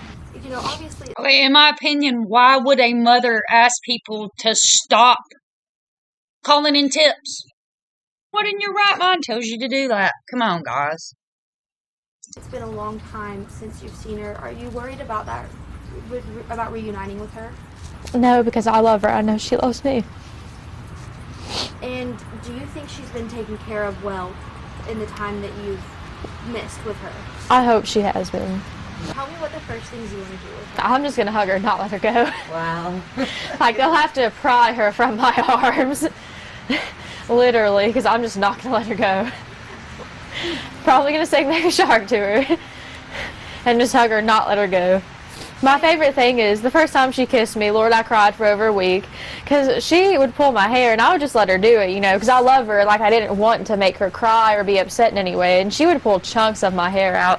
And she was in her walker one night, and, like, she dropped her sippy cup, and I bent down to pick it up, and I thought, oh, she's going to pull my hair.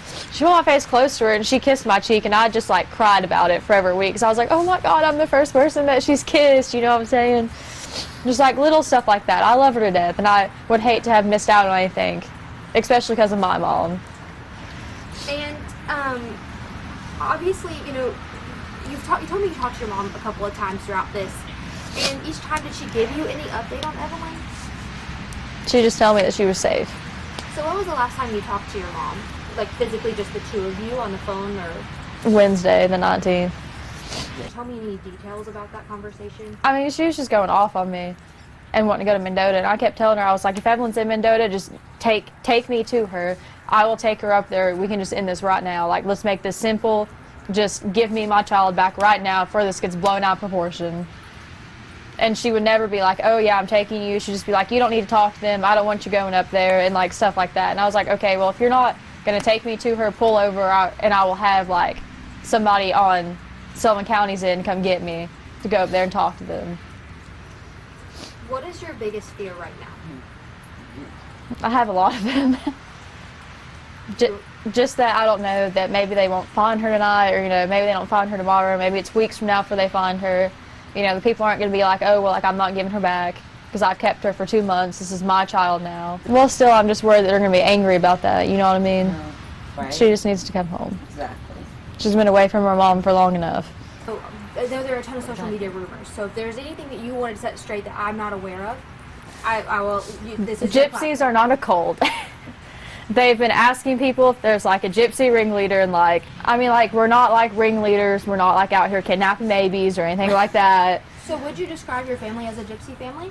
Well, yeah. And like, my dad's very proud of that, you know, but he's just mad about all the rumors going around, like, trashing them because, like, we're not a cult, you know what I mean? And now that your mom is back here and are getting ready to be back here in Sullivan County, what do you hope comes out of that? Obviously, she and her, what I believe is her boyfriend, was arrested. Well, I doubt she's going to tell the truth, but hopefully she does. For Evelyn's sake. Not even for her sake at this point. Just if she hears this, I hope you tell the truth for her sake. Like, that is your grandbaby. It's went on long enough.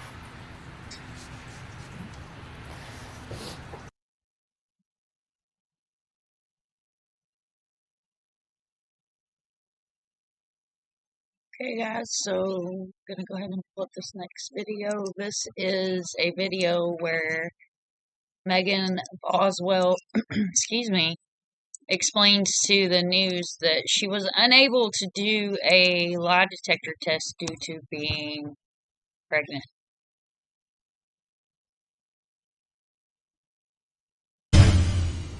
Our top story tonight, the continued. So, and I will include all the links for these. I feel so bad I did not go through here. I liked them on my phone when I went through them, but I guess whenever you go through them on the computer, for some reason, I don't know. Or maybe it's just my YouTube acting crazy again. So here we go. Again, no copyright. This is only for educational purposes. And as I said, this channel will never be monetized. So I'll include all links in the description. And you guys take a look at this. This is insane. Continuing search for a Sullivan County child 1 week after an Amber Alert was issued. This is News Channel 11 at 5. I'm Sarah Diamond. Josh Smith is off tonight. Investigators have followed up on more than 500 leads with no credible sightings as the search continues for 15-month-old Evelyn Boswell. An Amber Alert was issued for her last week. A reward fund for information leading to her safe return now stands at nearly $59,000. New at 5 tonight, Megan Boswell, the mother of Evelyn, tells us she is pregnant again. She said she was unable to take a polygraph test, she said for that reason. This as the investigation into Evelyn's whereabouts continues. In an interview with News Channel 11 last night, Megan told us that her mother, Angela Boswell, was the last person to have Evelyn. I was trying to protect my mom, maybe in hopes, oh, well, she'd just tell them where Evelyn was, but obviously she's not going to. News Channel 11's Kelly Grossfield joins us now live from the Sullivan County Sheriff's Office, where deputies responded to some of the claims that Megan Boswell made in that interview with us last night. Kelly? Sarah, after interviewing Megan last night, we did follow up on some of the things she said. During the interview, she stated that she knew where Evelyn was the entire time. She says her mother, Angela Boswell, took Evelyn to a campsite in Mendota, but she says she told TBI to search and they didn't. After speaking with investigators, they say that's just not true. In a press conference last week, Sheriff Cassidy said Megan Boswell's story continued to change throughout the course of the investigation. After speaking with her Monday night, she says she told police who had Evelyn from the start. I know she has to be in a campground in Mendota with somebody. And Mom told me that they had a silver camper, and that's all she would tell me. She claimed TBI did not search campgrounds in the Mendota area. According to Captain Andy Seabolt with the Sullivan County Sheriff's Office, they did check. They also checked every site again last night and found nothing. We also asked about the rumors of her being pregnant, which at the time she denied. But new developments Tuesday has her confirming she is pregnant. She released this news by stating it was the reason she couldn't take a polygraph. We reached out to investigators, and officials with the Sullivan County Sheriff's Office say they don't even have a polygraph. TBI officials told us Megan was not scheduled to meet with a polygraph. So she was go ahead and putting out before they even started. Polygraph examiner through them either. As investigators continue their search for Evelyn, they also continue their search for the truth. I did speak with Megan earlier this afternoon, asking her for an interview regarding these new developments, and she declined. Coming up at 6, I'll tell you how community members are calling for action when it comes to punishing the parents who don't report their child missing in a timely manner. Reporting live in Sullivan County, Kelly Grossfield, News Channel 11. And I totally agree with them. And this is what I've been screaming since the beginning. Where is the accountability being held for these parents? The adults? What's going on, Tennessee? You guys got Vanderbilt, you got the Vols, you got the Titans. Let's get the law on the same. Okay, this is a press conference. This is where the TBI did their press conference, you guys. I'm Leslie Earhart, a Public Information Officer for the Tennessee Bureau of Investigation. Thank you for being here. This case has been difficult from the beginning. Not only did it capture the attention of residents here in Sullivan County, but all across the country. Simply put, Evelyn stole our hearts. So we do appreciate you being here today and continuing to follow this case as it develops. In just a moment, you'll be hearing from 3 speakers: District Attorney General Barry Stavis, Sullivan County Sheriff Jeff Cassidy, and TBI Director David Roush. We also want to thank Special Agent in Charge Joseph Carrico with the FBI for being here today, and for the FBI's assistance during the search for Evelyn, as well as their support throughout the investigation. Please understand that the information you are about to hear is the extent of what we can provide at this time in order to preserve the integrity of the case. For that reason, we will not be opening the floor to questions once the speakers are finished. General Stavis. Thank you. Good afternoon.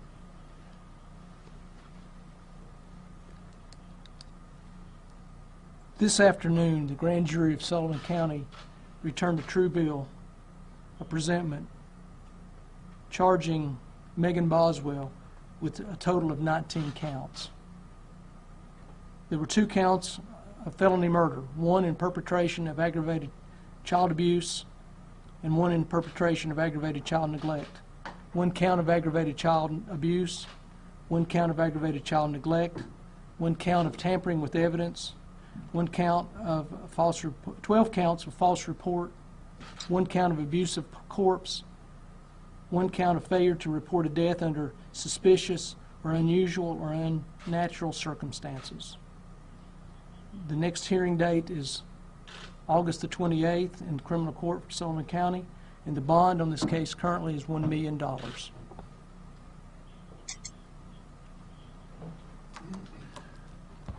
Thank you, General Staubus. Baby Evelyn's body was found on March 6th. Since that time, my detectives, TBI agents, and the DA's office have worked tirelessly conducting interviews, combing through evidence, and establishing a timeline in order to determine the circumstances leading to baby Evelyn's death.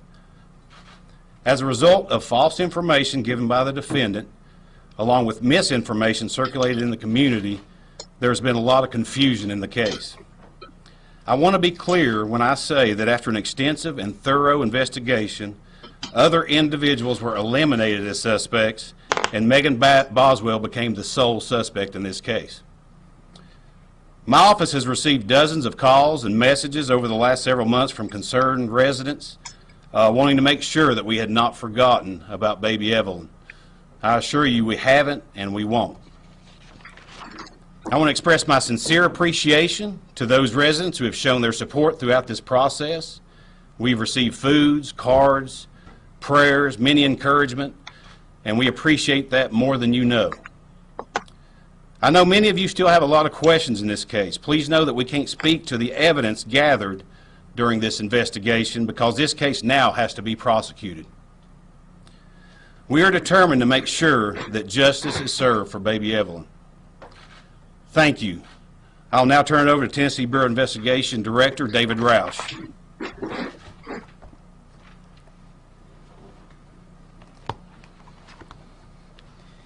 Thank you, Sheriff. I appreciate it. I'd like to thank the Sullivan County Sheriff's Office, the District Attorney's Office, and the FBI for their partnership in this case. This case is yet another example of the excellent collaborative efforts of law enforcement in Upper East Tennessee, and quite frankly, throughout the state. Every single person who worked on this case should be commended. I know it wasn't easy, and it had to be heartbreaking throughout. As we struggle to attempt to understand why or even how someone can harm an innocent child, we will never know, because thank God most of us are not wired that way. But we can certainly try our best to make sure that those responsible for these incomprehensible acts are held accountable.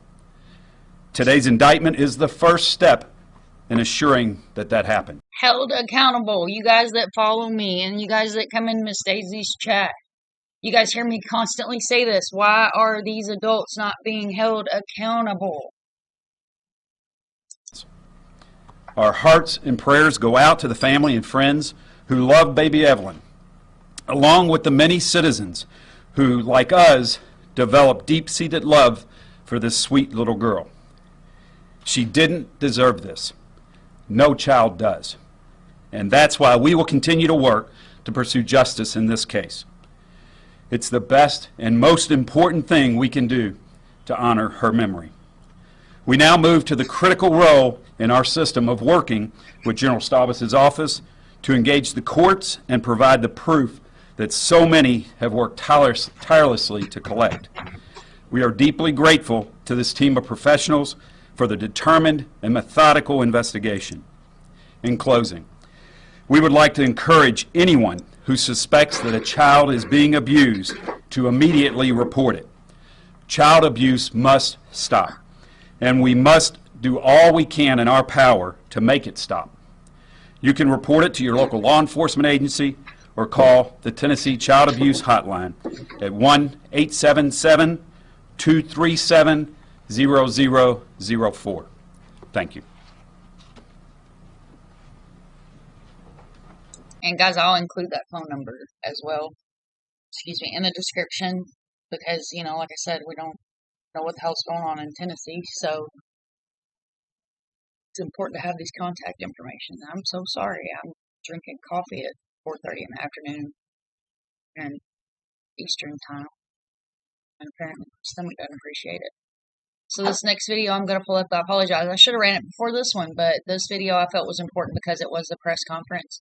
This is the news from where baby Evelyn's remains were found. Trigger warning for those that don't want to see or hear the... Thank you very much. Right now, I want to take you to the Tri-Cities, a press conference concerning the discovery of the remains believed to be that of missing toddler Evelyn Boswell, now underway. And again, I apologize for not running this first, but I felt like this was important to watch. And as I was saying, trigger warning, guys, if this is something that you feel like you can't watch, step away. Don't listen. Way. Let's take a listen. For your assistance in sharing information about this case from the very beginning. This is certainly not the update we had hoped to provide this evening.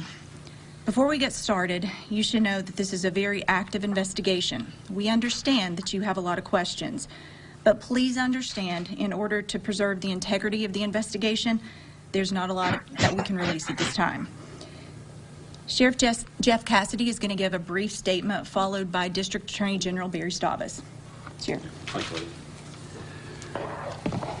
I'm Jeff Cassidy, Sheriff of Sullivan County. I first want to thank the community for their outpouring of love, support, and prayers for the last 17 days when sweet Evelyn was first reported missing. I want to thank the Tennessee Bureau of Investigation, the Federal Bureau of Investigation, and our detectives and officers for their persistence, dedication, and hard work in trying to locate Evelyn. This evening, we received information that led TBI agents and Sullivan County detectives to a property belonging to a family member of Evelyn's mother in the 500 block of Muddy Creek Road in Blumpville. During the search, investigators discovered human remains believed to be those of a 15-month-old girl. The remains will be sent for an autopsy and a positive identification. At this time, the investigation is in the very early stages. There is a lot of work left to be done, and right now, this is the extent of what we can provide today. I would now like to introduce our District Attorney General, Barry Staubus, who can advise you how the case will progress from here on forward. Thank you. Thank you, Sheriff. I first want to say I want to thank law enforcement. We've been involved as part of the investigation since its inception, and it's been excellent working relationship with our office and the TBI, the Sheriff's Department, and the FBI. And at this point, as the Sheriff pointed out, we're just in the beginning stages of the investigation. And at this point, we're just going to continue working. There's a lot of work to still be done. And at that, we will evaluate our case and what we're going to do next after we conclude our investigation. So based on what has happened tonight, there's a lot of work to be done forensically and just old-fashioned investigative work. So thank you. Thank you for coming.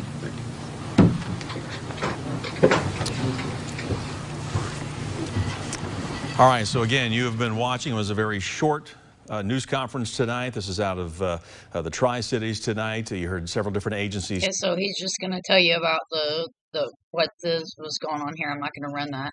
So if you guys want to run it, like I said, I'll include all the links. So I'm going to go ahead and bring this video up. Tried to label all these, so let me go ahead and pull this one up and let's see what this is. Well, happening now, the mother of a missing 15-month-old is in custody this morning. The Sullivan. This is when they arrest Megan. This is 1 minute and 39 seconds for those that don't want, like I said, to hear the graphic of this case. County Sheriff's Office has charged 18-year-old Megan Boswell. Her daughter, Evelyn Boswell, was reportedly last seen nearly 2 months ago. Heather Walligan in studio with what we are learning about this arrest on this Wednesday morning. Good morning. Russell and Abby, good morning. Megan Boswell was arrested last night on one count of false reporting. The TBI says they've received more than 500 tips, but there have been no credible sightings of her daughter, Evelyn. Detectives say Boswell provided a number of conflicting statements. After further investigation, officers discovered some of the information she gave was false. Earlier yesterday, we heard from her about wanting to find her daughter.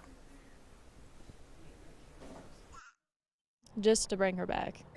There's $56,000 in reward money, you know. We all just want the baby back. In that interview, Megan also revealed she's pregnant again. She's being held in the Sullivan County Jail on a $25,000 bond. Here's what we know about other people in this investigation. Evelyn's grandmother, pictured here, Angela Boswell, was arrested in North Carolina for stolen property. The car she was driving was listed as stolen. Boswell was arraigned in court in Sullivan County but didn't enter a plea. She is due back in court on March 4th. And Evelyn's father, Ethan Perry, is talking about his missing daughter for the first time. time, saying he's concerned for her safety and is keeping close tabs on the investigation. He says he wants to keep his privacy as the case progresses. Meantime, the Tennessee Bureau of Investigation is asking everyone to submit tips to their hotline.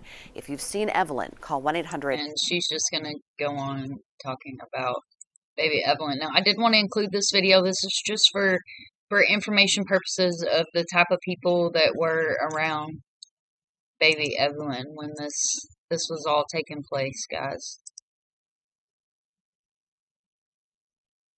And again, this is just for informational and commentary purposes only. Now, new this afternoon, the ex-boyfriend of Megan Boswell was arrested last week. Police say Preston Hunter Wood was involved in a DUI crash that hospitalized a woman. Reportedly, Wood was placed under arrest after... And I'm going to include some information on all of these characters in this case as well. He performed poorly on sobriety tests. Authorities say he also did not have car insurance.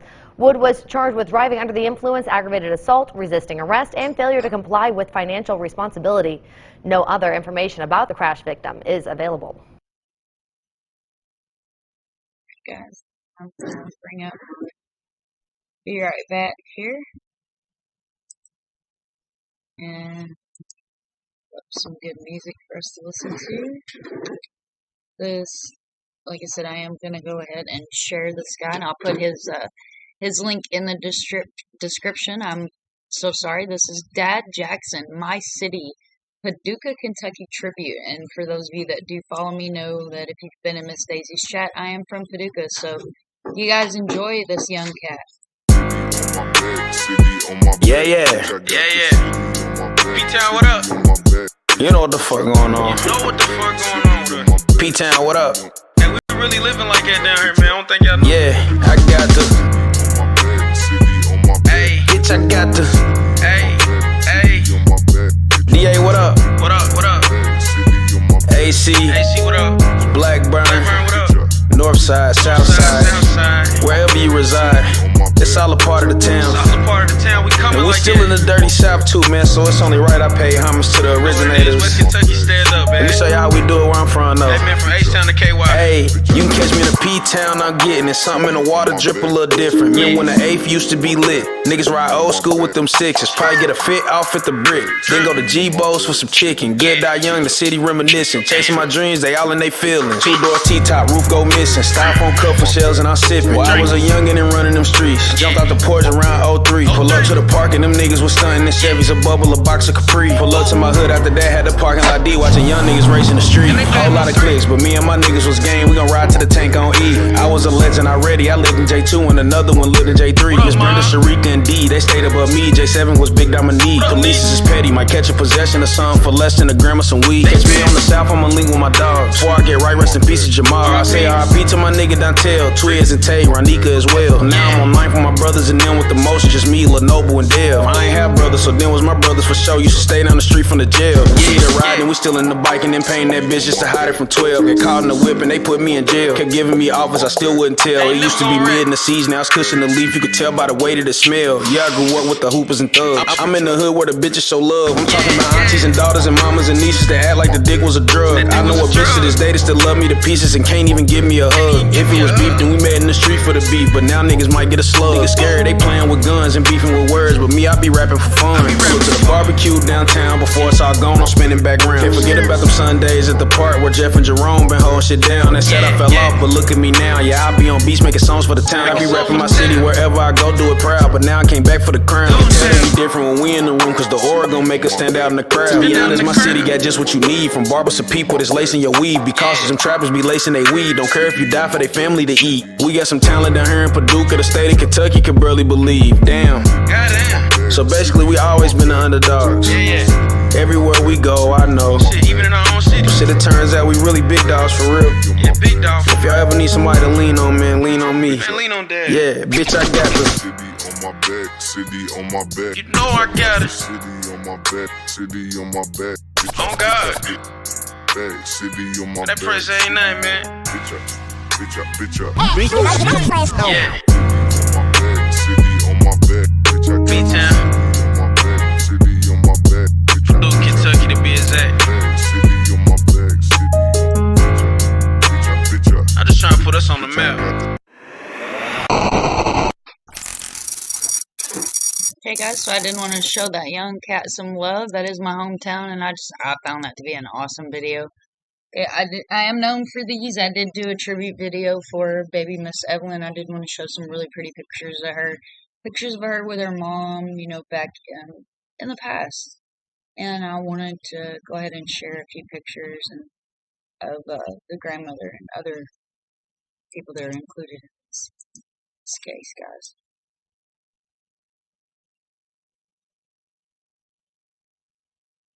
Beautiful little girl. A pretty little smile. An angel taken too soon. Definitely very, very sad.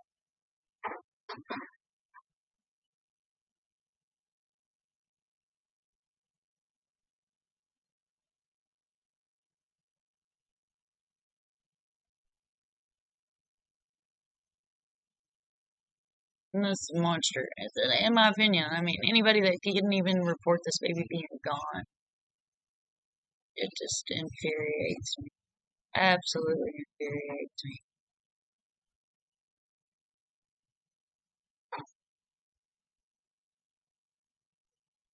Alright, guys, I'm going to put my head up here. Let's see. Here we go. Hi, guys. So, again, thanks for watching. And like I said, I am going to run this as a live stream. It's kind of long. It did end up being a little bit over 2 hours long. Excuse me, but I did want to bring some good information and just not show just the case from today. For those of you that haven't been following this case, don't know much about the case, I wanted to bring some interviews from Megan and